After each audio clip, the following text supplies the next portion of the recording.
If you're struggling to design a bathroom in your van that gives you the ultimate space, but also the ultimate comfort on a budget, we've got you covered in today's video.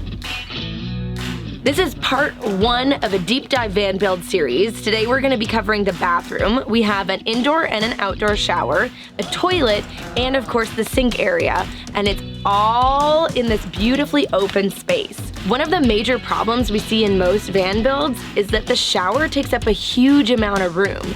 And when you're actually living life on the road, like Frankie and I do, and have been for the last 2 years, you really only shower inside the van once, maybe twice a week. It's definitely not like it is when you live in a house. So we didn't want to give up all that space for something that we weren't going to use every day. All right, guys, let's go inside. As you guys can see, we have a big, wide open space. You wouldn't even know that we had a shower in here, but we do, and it's amazing. This is actually a really cozy nook in our van. It's perfect for reading books or looking out the big window. Paco loves to sit up here and just snuggle sometimes. The secret is, it's also our toilet and shower. I'm actually in the shower, which you would never know. But first, we want to go to a different section of the bathroom that is almost equally as important, the sink. Of course, the sink is good for doing dishes, and that's a lot of what you'll be doing in it. But the kitchen sink also doubles as the bathroom sink. All of those kind of in-between moments are happening in the kitchen sink. Here's the thing that you need to know about the sink. It has a faucet that comes out. So say you wanted to wash your hair in here, you could do that.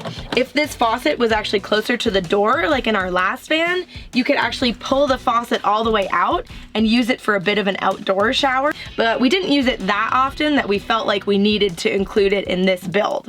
Can you guys hear that little, like, Of course it does it as soon as I say that it's not doing it. So you can kind of hear the pump working in the background. It's like a That is your pump trying to fill the faucet. You do not want that to be on all the time. So you really need to have your water pump on a switch. Anytime you need to wash your face, brush your teeth, splash your water, you gotta turn the pump on and off so that it doesn't burn out. This is just a really quick, easy thing that you'll get used to so fast living in the van. You'll go to turn the water on to brush your teeth and be like, oops, I need to turn the pump on. It's not a big deal, but it will save your pump. And if ever you have a leak or something, you can shut the pump off and save your plumbing. I know you guys are probably wondering, how much water do we have? Well, we have a 40-gallon water tank. It's underneath our bench sheet here, or our bed area. And then we fill up from the back. 40 gallons lasts us a while. This is where I keep all of my decorative pillows that Frank loves so much. Because we're moving into fall and it's getting muckier outside, Paco loves to just run and jump right onto this couch. So we've started leaving this blanket here instead of just the fabric cushion, because who wants muddy dog paws on their couch? Not me. Anytime we're going to use the bathroom or the shower, the first thing we have to do is remove all of these fancy pillows. Sorry, Paco. For lazy Alex bathroom mode, I would just lift this part up right now and come and use the toilet this way. But that's lazy Alex mode, and it's a little bit uncomfortable. Not gonna lie. If you want to be legit about it, you would take this whole cushion off. We usually just stand it right here, and then you lift up to reveal the bathroom.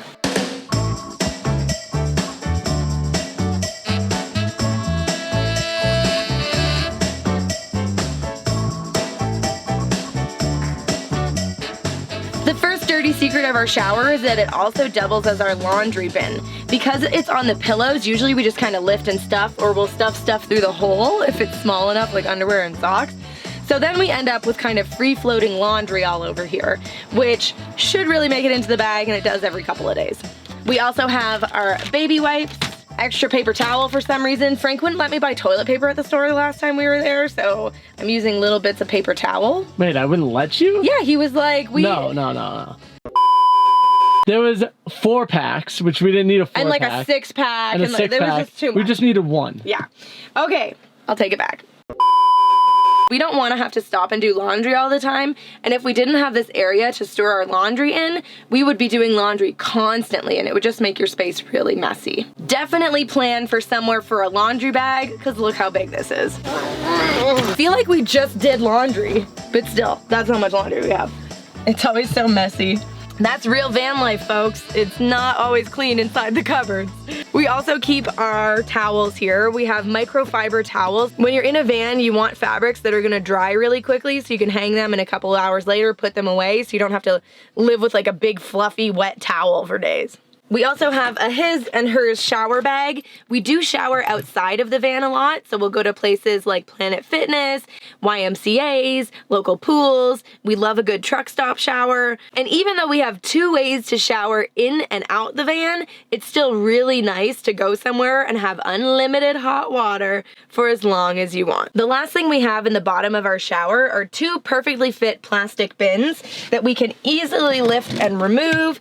This one has all of our extra toiletries and things like that, things so that we can use a new conditioner when we run out, nail polish remover, my hair curler, you know, random things that so that you have extras on the road. And the second bin has our shower curtain, and it's just kind of perfect to have 2 bins that can put in there that are plastic, so if the shower is still a little bit wet, you're not worried about it. Now that the shower is empty, we can show you how we built it. So what we did is we designed this box to where we could put a shower base in the bottom of the box, and then we flex sealed the whole entire box around that shower basin. So we wanted the smallest possible basin that we could get so that way we can maximize our space for a living space. In your shower, you have these inserts that you could put in where you'd put the soap and all the other goodies that you use when you're taking your shower. And what we did is we used that as the base, and then we cut and recessed a hole in it so that way we could make a drain out of it as well. The whole box is completely flex sealed, so that way when we shower and the water gets on the side of the wood, it protects the wood as well as makes the water go down into the shower basin. Even the back wall of this box is flex sealed, as you could hear it. It's like a rubber. When we stand inside here, one person helps the other to shower, and we'll show you why. But before that, let's put up the shower curtain. In our last van, we also had a hideaway shower, but it pulled out from under a bench seat. Now, that was kind of nice, but there was a couple of downfalls. The first was that we had to screw hooks into the ceiling in the middle of the living space. You didn't really notice them, but if anybody really tall came into the van, they ran the risk of scratching their head on one of these hooks. The second downside of it was that because the drain hose had to kind of come down and up and down to get out of the van, we'd have to lift the shower basin for it to be able to drain all the way out, and it was kind of just a pain. This time around, because it's all stationary and our ceilings are magnetic, it's so much better. I'm gonna show you why. We bought a bunch of these magnetic hooks, which are so amazing and strong. We'll have a link to these and anything else that we used for our shower in the comment section down below. But you just throw them up on the tin ceiling, shake out your shower curtain, and then use the hooks to put them up. The nice thing about this is that you can make it wider than the space at the top, so you have a little bit more elbow room. The downside is that because the walls are concave, the farthest point that you can get with the magnetic hooks is actually still a couple of inches away from the wall. In order to combat that, we actually pick this up and tuck it into the back wall of the shower box. Ooh. Allow me to get into the shower. The other thing that we've learned over time is that having this area open is actually very useful. We'll line a towel over here with all of our toiletries on it, and then it's an easy way to grab the handle for the shower. Now, last week, Frankie and Alex are gonna show you how we do an outdoor shower. When it's a beautiful sunshine day, it's hot outside, we always choose to shower outside. It's way less of a cleanup and mess inside the van for us. It's definitely our go-to move when it's beautiful like this out. First thing we do is we get the mat out. We lay the mat out so that way when we're showering, our feet don't get dirty and we can take our sandals off, be able to really like rinse everything nice and good. Normally we would shower without the bathing suits, but since we're doing this on film, we're keeping the bathing suits on. If it was just us two in the middle of nowhere, probably we would take the suits off, but there's like 12 dudes right over there. Yeah. So we're definitely keeping the suits on. inside this cover. Dun dun dun dun dun. We reveal our shower. This is our shower setup. So all I have to do is pop open this drawer right here, and then I reach in, I pull out this bucket, I take off Paco's stuff, because this is all of Paco's things. Just like that, we got our collapsible bucket. We got a sock that we wind up putting over the top of this pump. That way no debris gets inside that filter there, and we don't wind up ruining our pump. So the most amazing thing about this shower is there's a built-in battery inside of it. All we have to do is plug in to charge it, and then we have a full battery for at least 5 or 6 showers. It's directly hooked up to our propane inside, and we just fill that propane tank up, so we're good to go. All right, let's go get some water.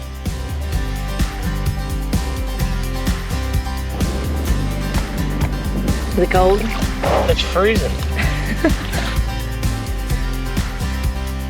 I feel like I'm gonna get sunburnt taking the shower today. Maybe we should put the moonshade up. That'd be a good idea for you, huh? It would be a good idea. Moonshade going up in 3, 2, 1. That was easy. It's really simple. All you gotta do is turn this bad boy on. Set it kind of for the temperature that you want it. I'm gonna put it kind of in the middle right now. Take the shower head, you turn the pump on, and you'll hear it start to try to fire. This has to be open or it's gonna go into alarm, which it just did because it's not open. So you just shut it off, turn it back on, and then you click the pump back on. And let's see, maybe we gotta jiggle this. Maybe add some air bubbles. Right now, I guess you could say that we are priming the shower faucet. There it goes, you hear it? So now it's sucking, and now what will happen is you see this temperature right here. It's already at 80. 82, And I'm gonna 84. turn it up. I think the water temperature right now from the river is around 60 to 64 degrees. So we're heating that water back up. We're gonna try to get this water up to, I wouldn't say 100 because then we might burn ourselves, but we'll get it up to about 80 degrees and then we'll be good. So this is also super duper hot. So you need to make sure this unit is well ventilated. The water in the bucket's 73 degrees already. It's only been going for about 30 seconds. It's already 73 degrees, 75 now. So it heats up pretty quick once you get it going. I don't want to get burnt, so what I do is I actually take it and I turn it all the way down. Oh, I can take these off, I forgot. Oh, You don't need your so sample. good. We're also using biodegradable soap. The most friendly soap that we could possibly find. It does feel cool when the air hits you though. For as hot as the day is. There we go.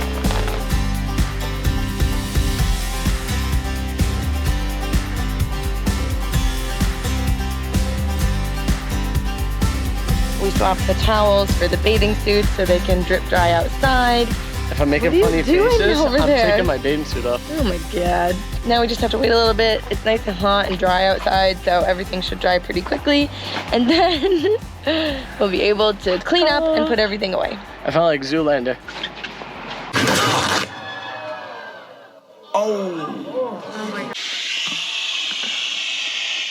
Is this the cleanup? Yeah, cleaning up basically involves a good blow. I want to get all the water out of the line. That way I could just reconnect it and it's ready to go for next time. And I also do the same thing with the pump. That way no water just like, the van doesn't bounce around and water just winds up in this bucket here. For the outdoor shower, it's a lot easier cleanup. For the indoor shower, you have to do all these steps and one more that we're gonna show you now. There are definitely some pros to being able to shower indoors and not just having the outdoor shower.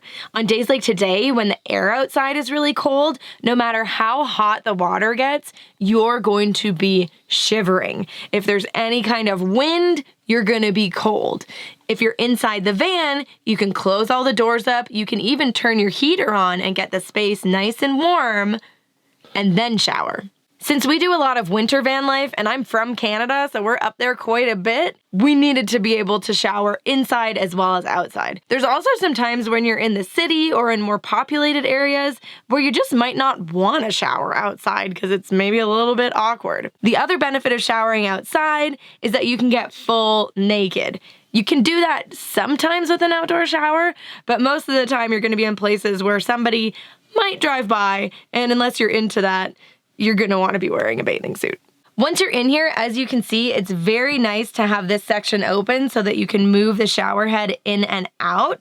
You'll be wanting to turn it on and off as you go. Turn it on, get your body wet, turn it off, soap up, turn it on, rinse, turn it off. Like a military shower, they call it. On, off, on, off. When you're not using the shower faucet, I usually just drop it into the shower basin. But of course, you're also going to want to put a towel or something on the floor just to catch any drips or anything. The downside of doing it like this is that you will get some wetness kind of a lot of places, but you have access to your soaps, you have access to the handle, and you have access for your significant other to be able to hold the thing while you rinse. If you're not completely level, it's actually hard for this door to stand upright because there's nothing holding it against the wall except gravity. So you need to make sure that you're quite level or tilted this way in order for the door to stand up.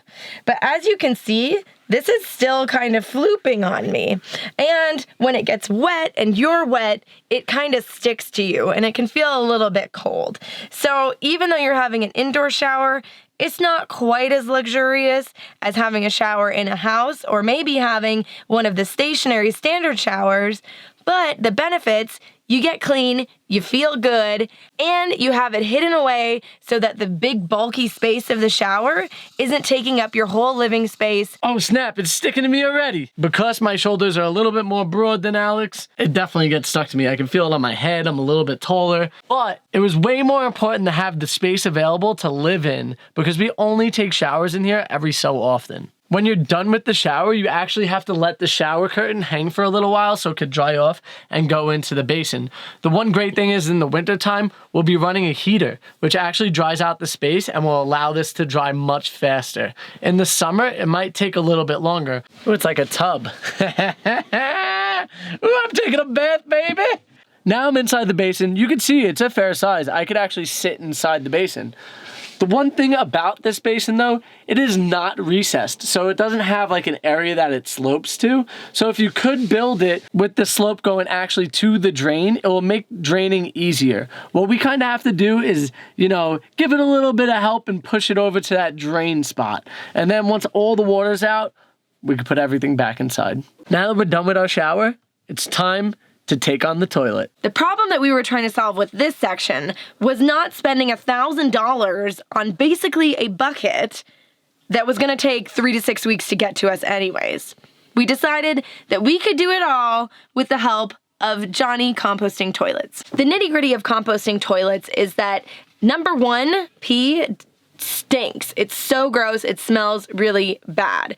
Number two, is obviously what you would think smells the most, but as you compost it, the smell absolutely disappears. If you mix number one and number two together, that's when you get a really disgusting mix. Johnny Compost on Etsy sells a urine diverter that you can attach to any standard size bucket, and then it takes your number one away from the number two. We have our urine diverter going to a tube that goes straight out the base of the van. This is nice only in some situations. In our last van, it was really our only option. We hadn't graduated to the pee bucket yet. We ended up using it a fair bit, and sometimes in places that weren't really ideal for it. You do not want to pee on concrete or asphalt or any kind of hard surface. You really don't want to pee out of it on a hot, hot day. The only time where it's really good to pee out of it is if you're in the wilderness somewhere where you would just walk around the corner and take a pee by a bush anyways. So yes, it is really handy to not have to collect your pee all the time, but a lot of the time it's mandatory. The solution for the pee, and even in these $1,000 toilets, a pee bucket.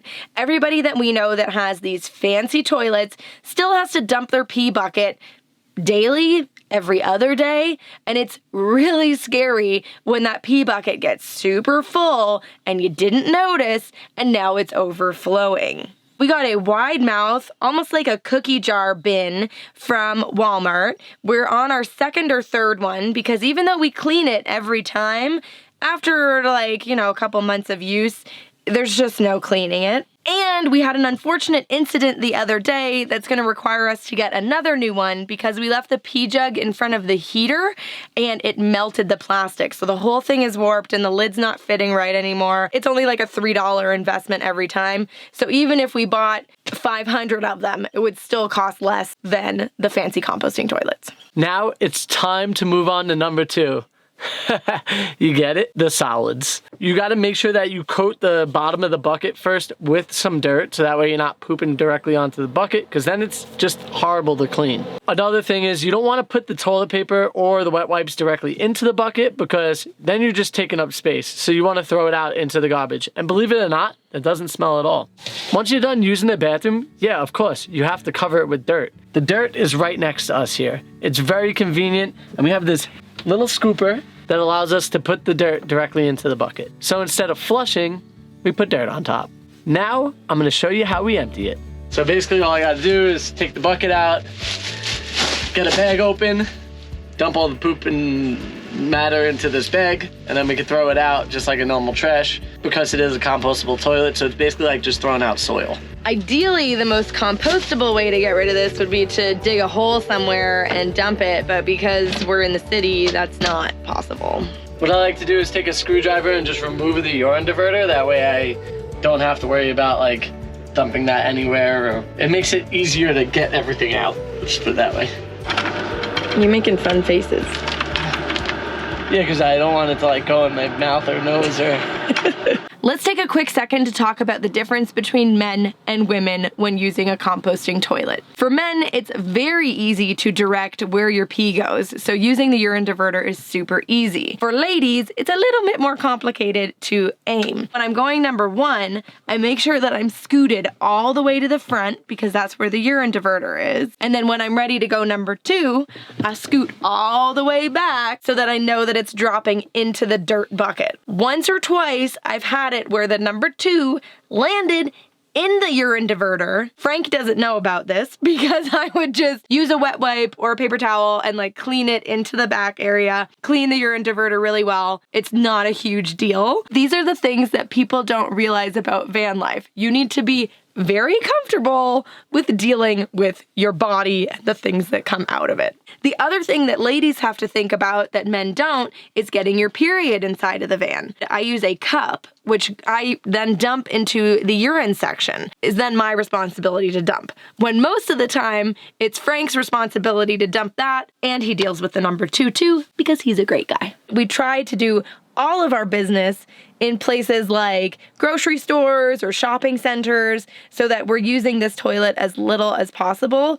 But I will say, you need some kind of toilet on board. A lot of people just go DTB. This is definitely more luxurious than that. This is our bathroom setup, and we absolutely love it. This is our second van, and so we took all of the things that we didn't like in our first van and upgraded for this one. And because we're like hardcore van lifers, we don't need all of the luxuries that you would have in a regular at-home toilet. Yeah. And I think what a lot of prospective van lifers need to get to know is that it's very difficult to have all of the luxuries of home, but you don't really need them. And it's very true when we say that everybody is different. So this might not be the setup for you, or it might just be the perfect setup for you. So it's okay to have a difference of opinion, but let us know in the comments below what you think your perfect bathroom setup would be. Be sure to stay tuned for part 2 of this series because we're about to do a deep dive into the kitchen.